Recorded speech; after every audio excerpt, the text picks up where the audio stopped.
मधुर मनोहर अतीव सुंदर ये सर्व विद्या की राजधानी राजधानी।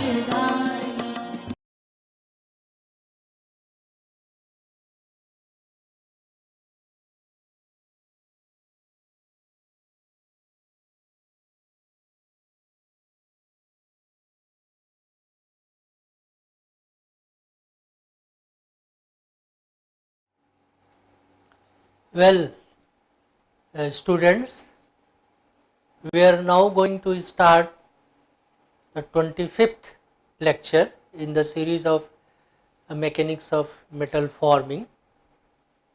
And in the previous lecture, if you recall, we discussed the slab method of load calculation. In this lecture, we would be discussing about the limit analysis. As you know, the limit analysis means for the metal forming to analyze the upper limit and lower limit. That's the very usual or simple meaning of the limit analysis. So, the upper, and that is why there are two cases. We call it as the upper bound method and lower bound method. Upper bound is more concerned with this particular course, and the lower bound is also important, that is more concerned with the structural engineering students and people. So, in this lecture on limit analysis, we would will discuss first the principle of virtual work and maximum plastic work which is required for deformation, and we will start with the lower bound theorem and related applications.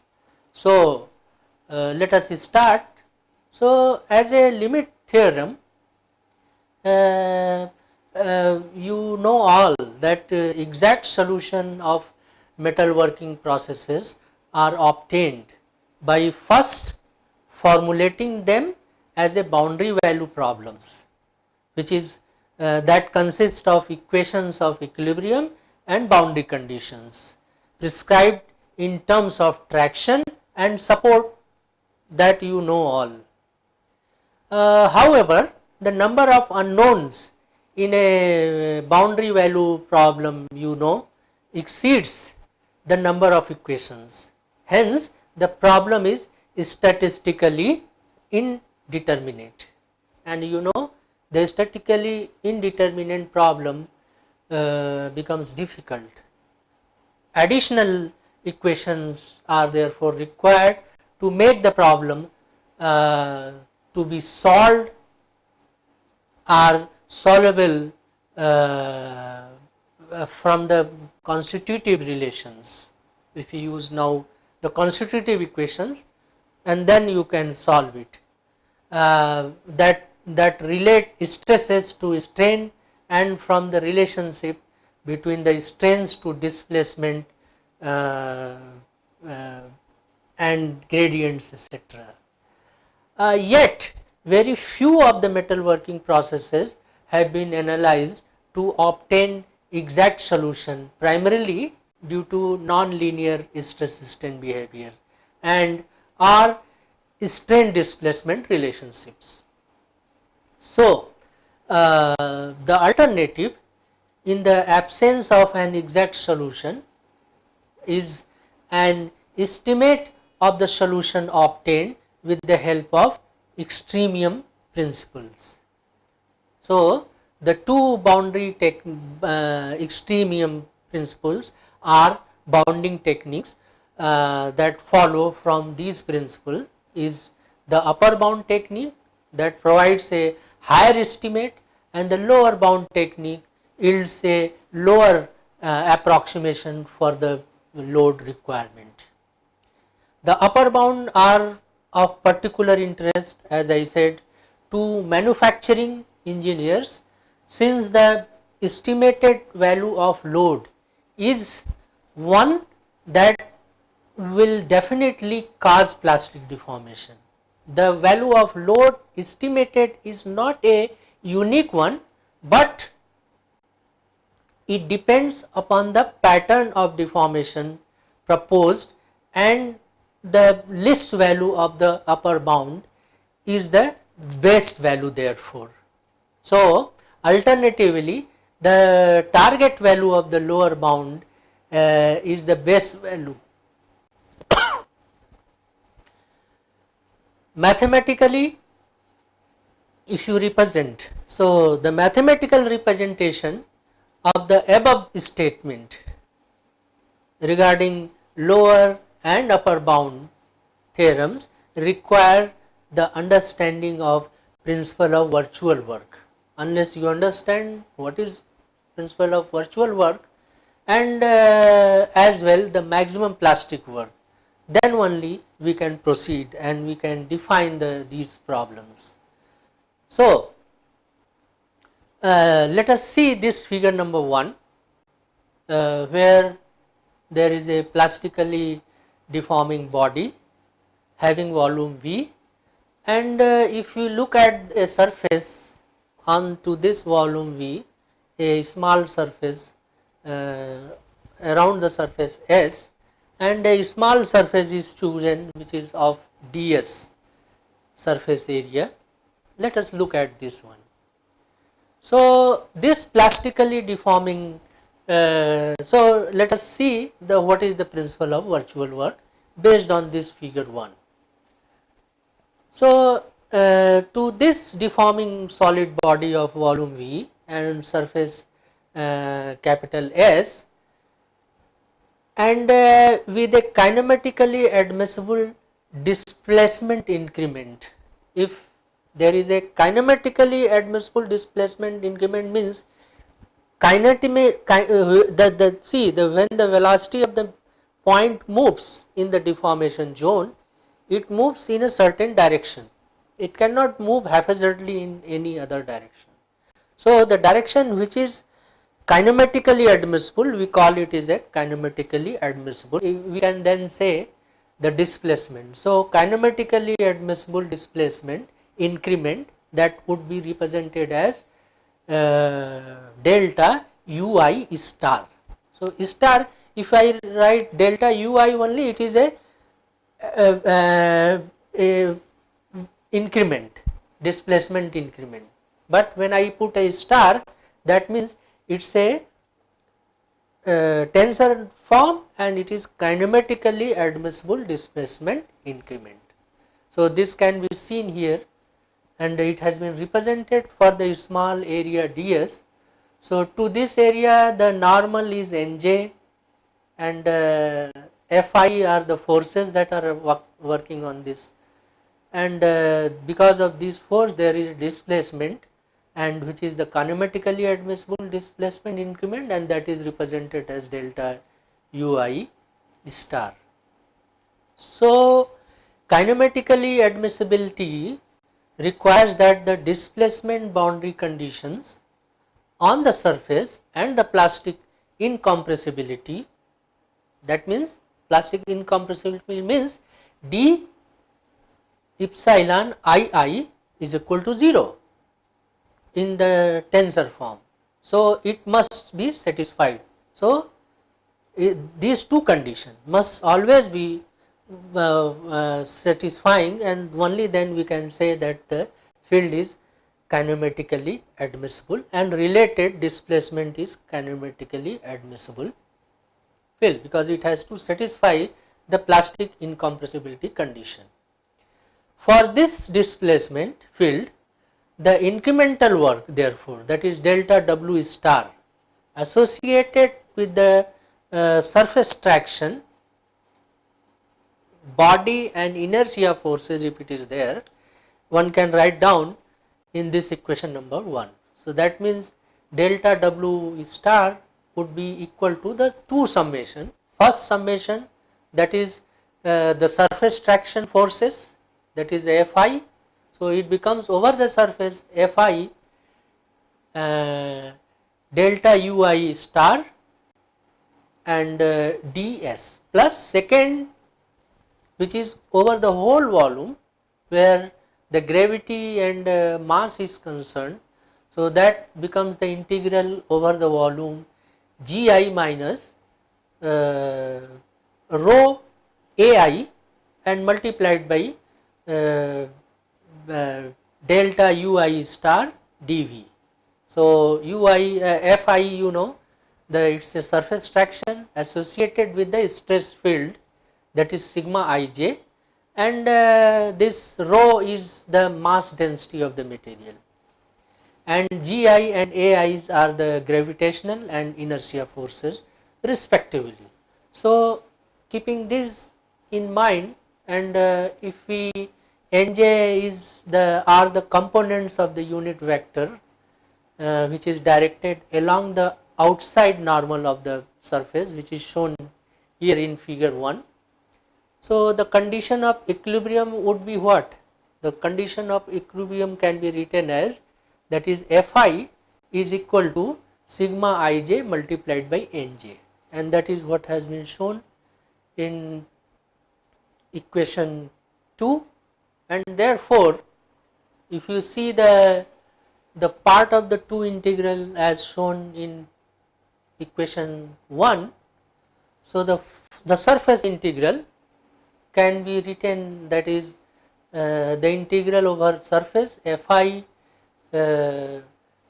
delta Ui star ds can be written as the integral over the surface delta Ui star sigma ij multiplied by Nj ds. So we are replacing Fi as shown in equation 2, and then if we apply the divergence theorem, because divergence theorem changes the surface integral into volume integral.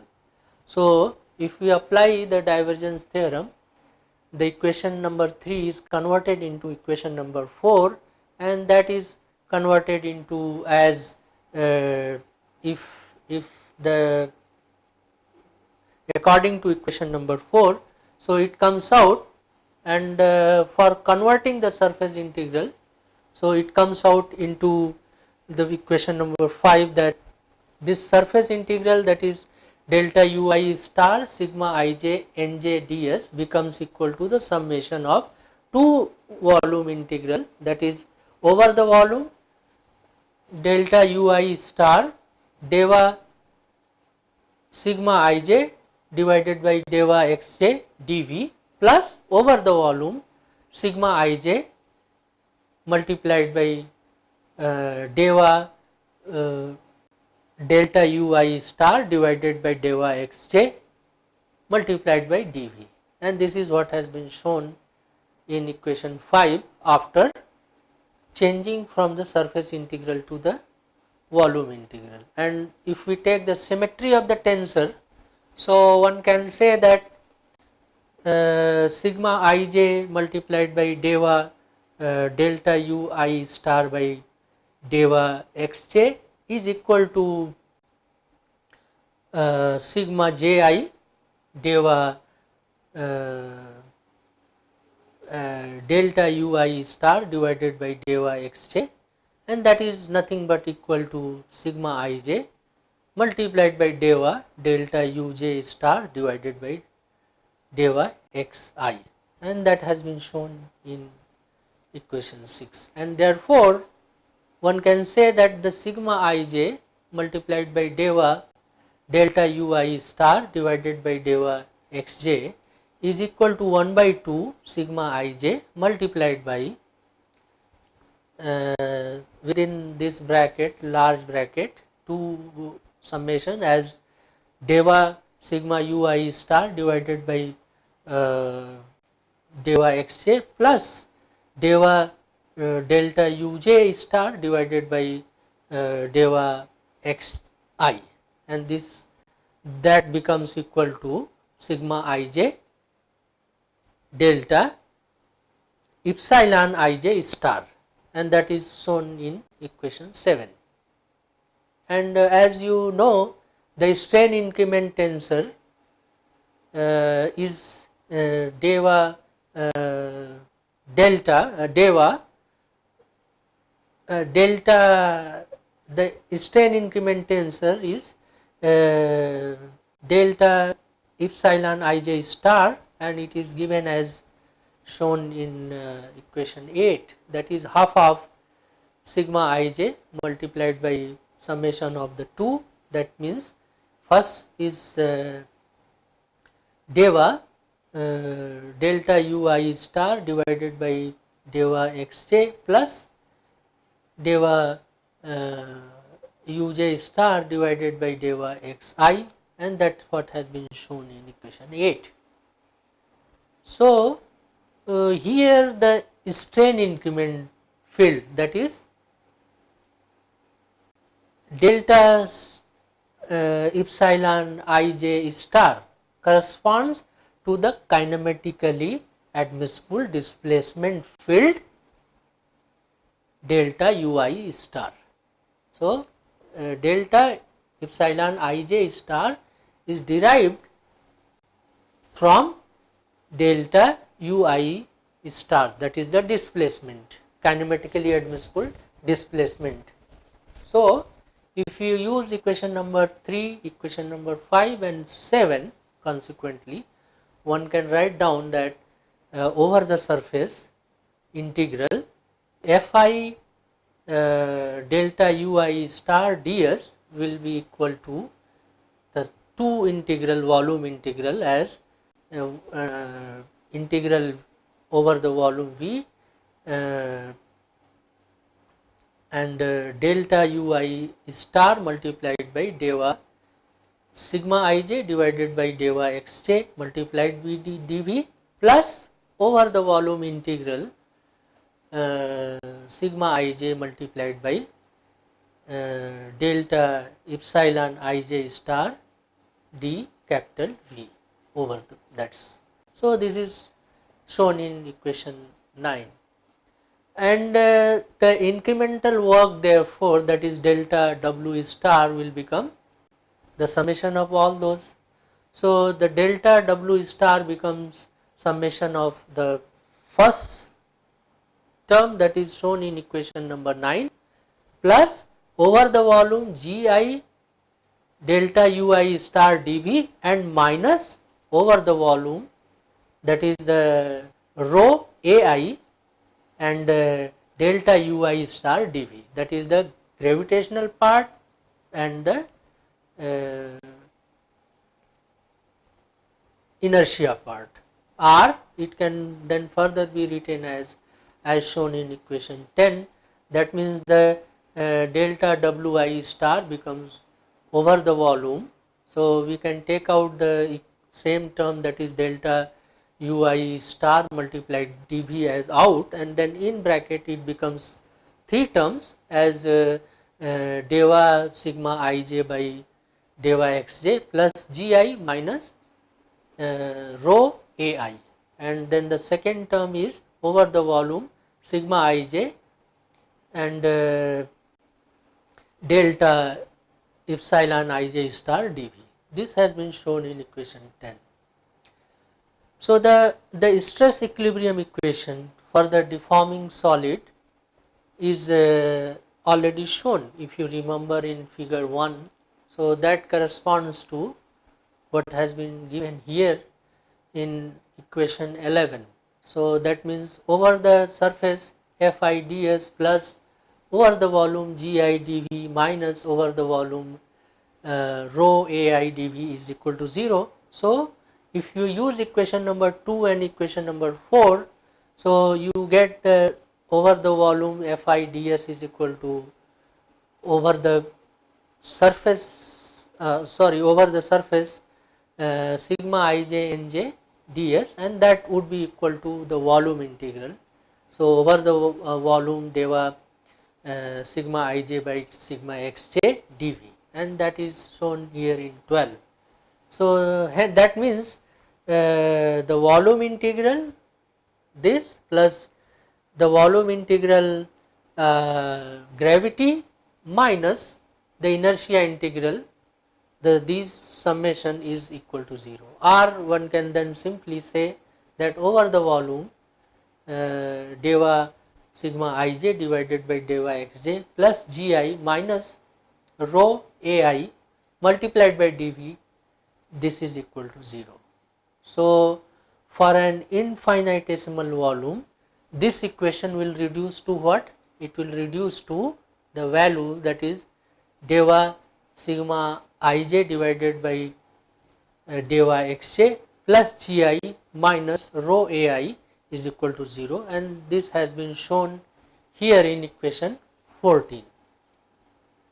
And as you know, when the body and the inertia forces are negligible, so the effect of these two can be neglected, and therefore the stress equilibrium equation will reduce to what has been shown to del y sigma ij divided by del y xj is equal to 0, and this is what has been shown here in equation 15.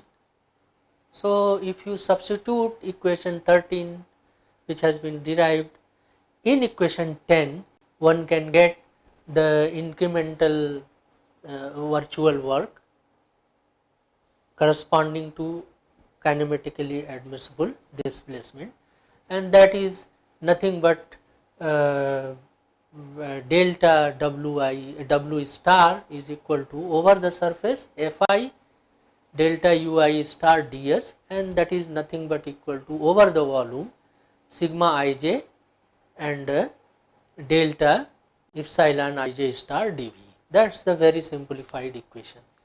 So R, the increment of the work per unit volume becomes, that means delta w star u becomes sigma ij delta epsilon ij star, and that is shown in equation 17.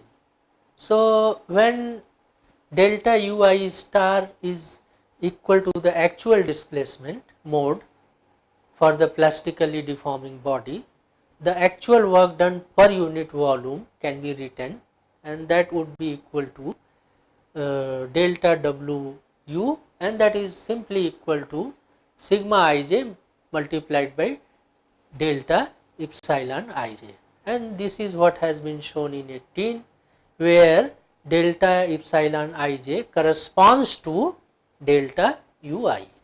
So that is the basic concept of virtual work. So we would now be using this virtual work concept for calculating the maximum plastic work. So these are the very basic fundamental.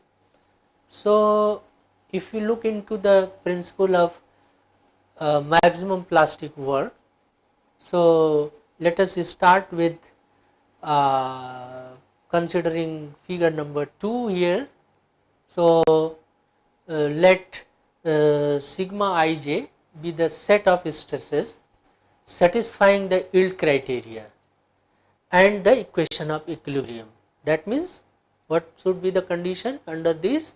So the condition would be that it is also satisfying the yield criteria and the equation of equilibrium. That means del y sigma ij divided by del y xj, it must be equal to 0, and are in equilibrium with the prescribed surface traction fi and d epsilon ij are the set of strain increments satisfying the boundary conditions. So if sigma ij star is any other set of the stresses that is satisfying the equations of equilibrium and not violating the yield criteria and are in equilibrium with the surface traction fi star, the incremental work per unit volume can be expressed, and it can be expressed as, that means delta w is nothing but sigma ij d epsilon ij, that we have already similar thing we got in equation 18. So this would be, it can be expressed as shown in equation 19. So look at this figure again. So this figure where the plastic strain increment vector on pi plane is shown. So you can see the point P and the proper yield locus on the pi plane, where this particular locus, where the P star corresponds to the plastic work corresponding to kinematically, and the corresponding the stress field is corresponding to the kinematically admissible field. So, and the strain increment vector is therefore PQ, which is normal to the yield locus at P. So, one can see the PQ which is normal to the yield locus at point P. So, in that direction you have the stress field sigma ij. So, and therefore the incremental work per unit volume is expressed as delta W, that is infinitesimal small work done, delta W is equal to sigma ij multiplied by d epsilon ij, and because delta W star is equal to sigma ij star multiplied by d epsilon ij, then one can write that difference of these two, that is delta W and delta W star would be equal to simply sigma ij minus sigma ij star multiplied by d epsilon ij, which is shown here in equation 21, and this corresponds to figure 2 here. So, one can see once again here, this is what is the deviatoric direction of the stresses, and this is the yield surface. So, if you consider the plastic deformation of volume V in such a manner that the strain increment at each point are d epsilon ij, then the difference in incremental work can be very well written as, and it can be written as, that is delta W minus delta W star, and it is equal to over the volume, because we are considering. So, over the volume as previously derived in equation 21 can be written as, that is sigma ij minus sigma ij star multiplied by d epsilon ij dV, or d delta W minus delta W star is equal to over the volume sigma ij deviatoric part, then deviatoric part of the ij minus deviatoric part of the ij star multiplied by d epsilon ij dV, and because sigma ij minus sigma ij star is equal to one can write down the in terms of the total stress in corresponding to the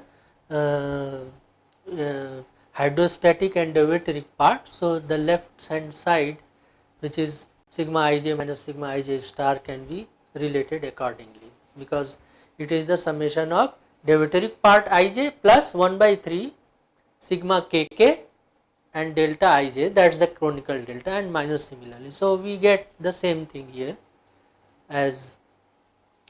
So, the incremental work per unit volume can now be written as, that is delta W minus delta W star, which is equal to sigma ij deviatoric minus sigma ij deviatoric star and multiplied by d epsilon ij, and this is what has been shown here in equation 24.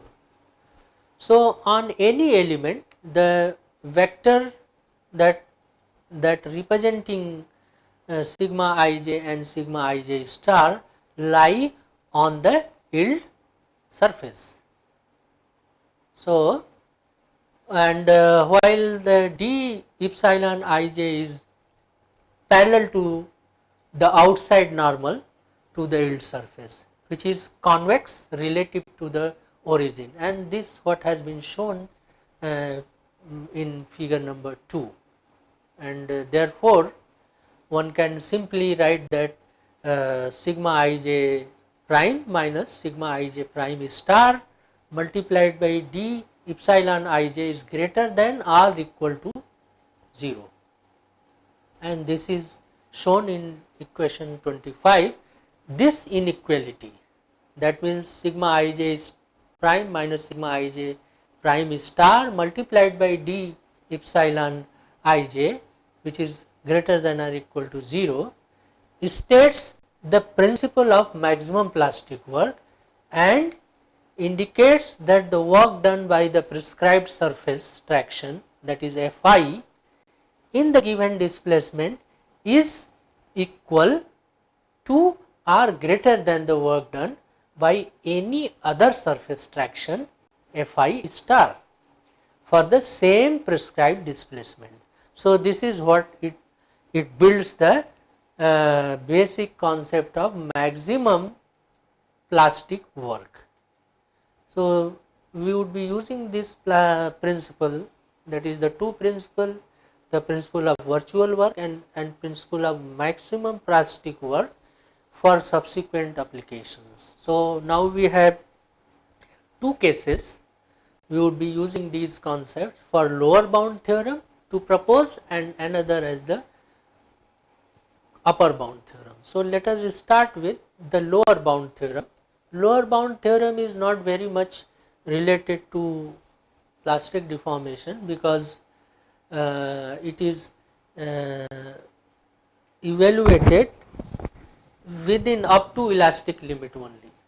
So let us start with figure number 3 here. So this is what the surface S surrounding volume V is shown. So this is what the prescribed displacement on this surface U for the volume V. The total surface area is, in fact, the whole surface area, whole surface S can be divided into two parts. That is, first the prescribed area which is shown in SU, and the second is which is shown as SF here. So S is the surface, total surface area is S is equal to SU plus SF. So let us, on the prescribed, the DUI is the prescribed displacement. Okay, so displacement takes over here, and on the other surface there is a load, that is the traction forces, and that is when it corresponds to kinematically admissible displacement, then it corresponds to Fi star, and which is prescribed. So starting with this figure, so over the part of the surface SF, the surface traction are specified as Fi, if you look in the figure 3, and over the remaining part of the surface area SU, the displacement are specified as DUI. So let sigma ij star be the stress which satisfy the yield criteria. So the equilibrium equation and the boundary conditions on surface SF. So if sigma ij are the actual stress which are in equilibrium with Fi on SF, then from the principle of virtual work, if you recall equation number 16, so one can very well write that over the surface Fi dui multiplied by ds is equal to over the volume sigma ij d epsilon ij dv, and then that can also be written as for the deviatoric part, that is over the volume sigma ij prime d epsilon ij dv, and similarly the second part can be written as over the volume Fi star dui ds, and that can be written as over the volume sigma ij star d epsilon ij dv, and that is equal to over the integral over the volume sigma ij star prime d epsilon ij dv, and these two has been shown in equation 26 and 27, where Fi star are the fictitious surface traction which is associated with sigma ij prime star and undergo the same incremental displacement, that is du I, and therefore one can say that integral over the s Fi star multiplied with dui ds equals over the integral su, that is the over the surface area u, Fi star dui dsu plus over the surface f sf, that is over the integral over the surface sf, that is Fi star dui dsf, and that is equal to surface su Fi star dui dsu plus over surface f Fi dui dsf, and that is these two is shown in equation 28. And because Fi star as previously told is equal to Fi on surface f, and similarly one can also write that over the surface that is the integral surface s Fi dui ds is summation of the two surfaces, that is over the surface u and over the surface f, and that can be simply written as equal to over the volume sigma ij prime d epsilon ij dv, and that is shown here in equation 29. So if we use equation 27 and 28, so one can say that integral su Fi star dui dsu plus integral sf surface Fi dui dsf will be equal to over the volume, that is the total volume sigma ij star prime d epsilon ij dv, and this is what has been shown here in equation number 30. So if we subtract equation 30 from equation 29, so we will get that over the surface u, that is Fi minus Fi star multiplied by dui dsu will be equal to over the volume, that is sigma ij prime minus sigma ij prime star multiplied by d epsilon ij dv, and that is equal greater than or equal to 0, and that is what has been shown here in 31. So from the principle of maximum plastic work, that is equation 25, therefore one can write that over the surface u integral Fi dui dsu is greater than or equal to over the surface su Fi star dui dsu, and this is the mathematical representation of the statement that the work done by the actual traction during incremental deformation is never lower than the work of traction associated with an assumed stress field in the equilibrium, because we can assume any stress field, but the one which gives the minimum, that relates our kinematically admissible field. So this inequality, which is shown in equation 32, leads to the conclusion that the value of traction obtained from an assumed stress field in equilibrium is lower than or equal to its actual value, and hence the name lower bound has come, and therefore the lower bound theorem is called. So this is what's the basic of lower bound we would be going through certain examples to show how this technique works. So let us see the application part to understand the lower bound theorem. One must know lower bound, even though it is not concerned with our case of this particular case. So let us take this example.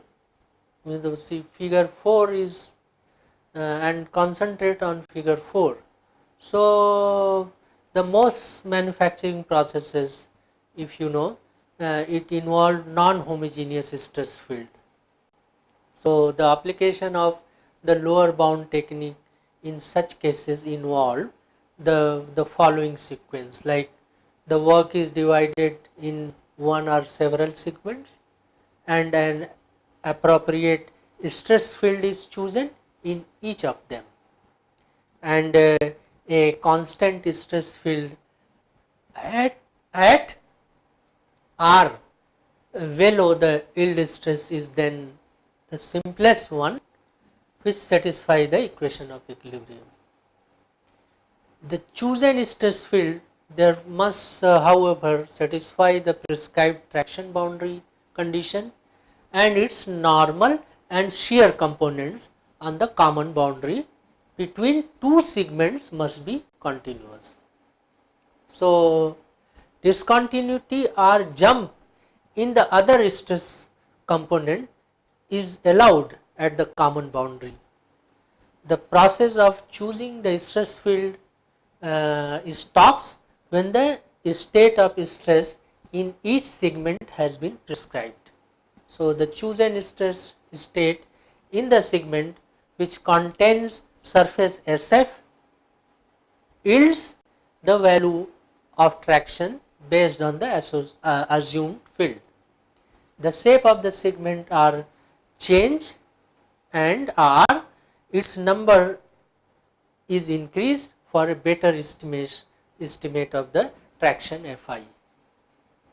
So if you look at this here, so the state of stress at a point in fact is normally expressed in terms of the stress component sigma ij. So the stress state in two-dimensional case here it is shown by its component at sigma x and sigma y and tau xy, that is the shear component on xy axis of a rectangular Cartesian coordinate system. So the stresses sigma x, tau xy on x plane can be represented as a point on sigma and tau diagram. On the same diagram, stresses sigma y and tau yx, which is equal to tau xy on y plane, is represented by another point. The given state of stress is represented by Moore's circle, which is drawn with the 2 points at the end of the diameter. Now you recall this figure number 4 here.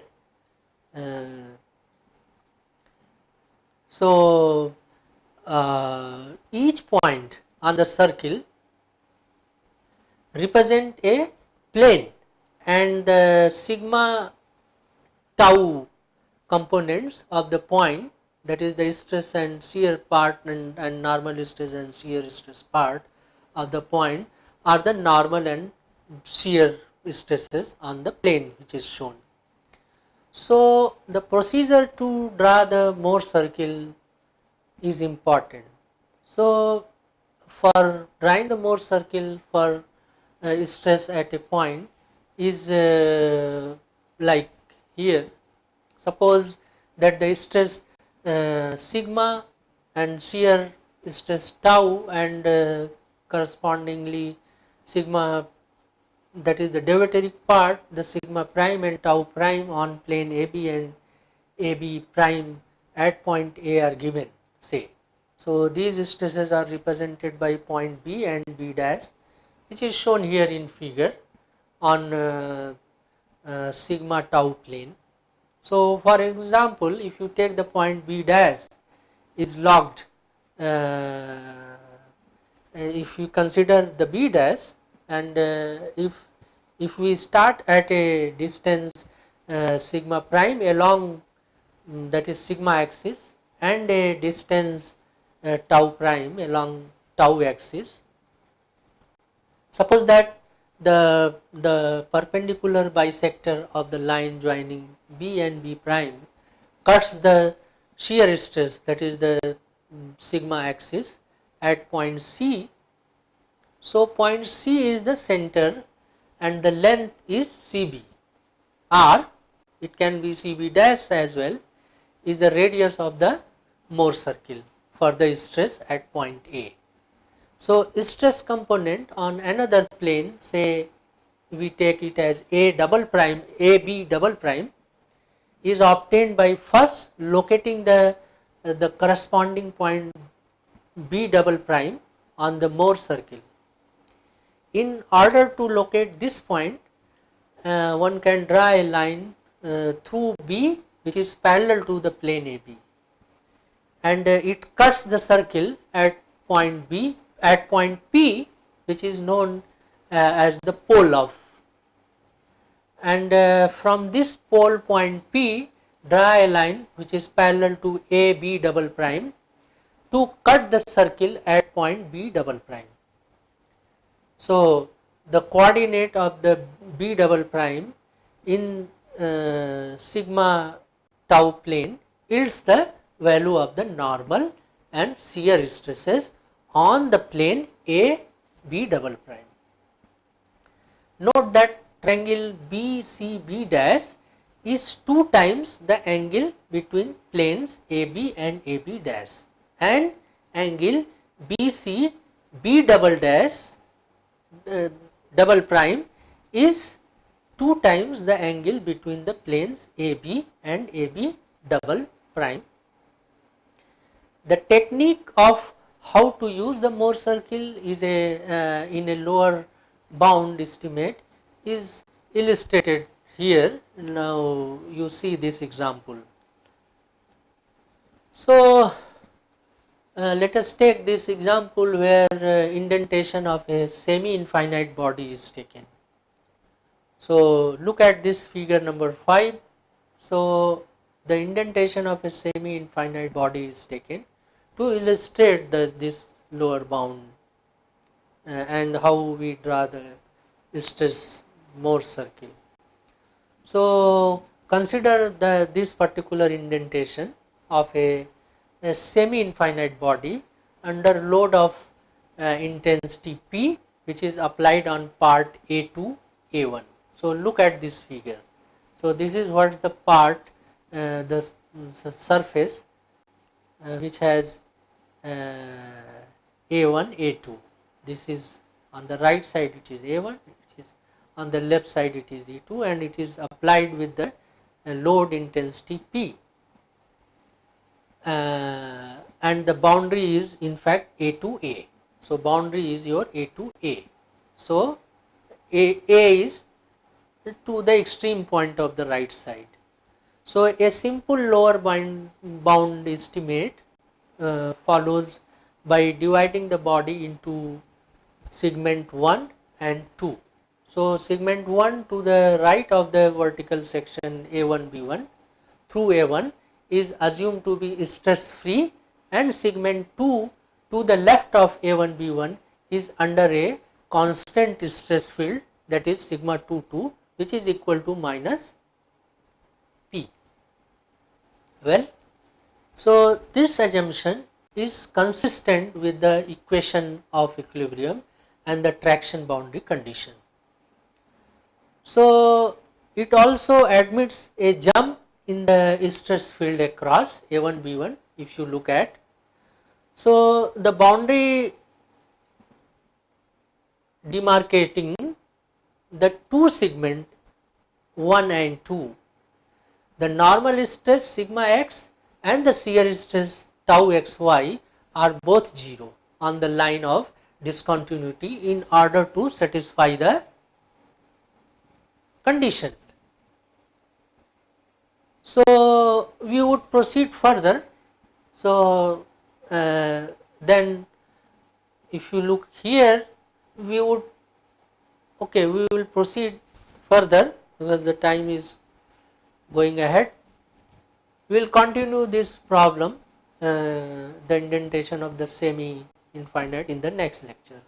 So thank you once again for keeping patience, and hopefully you will communicate us your feedback. Thank you very much.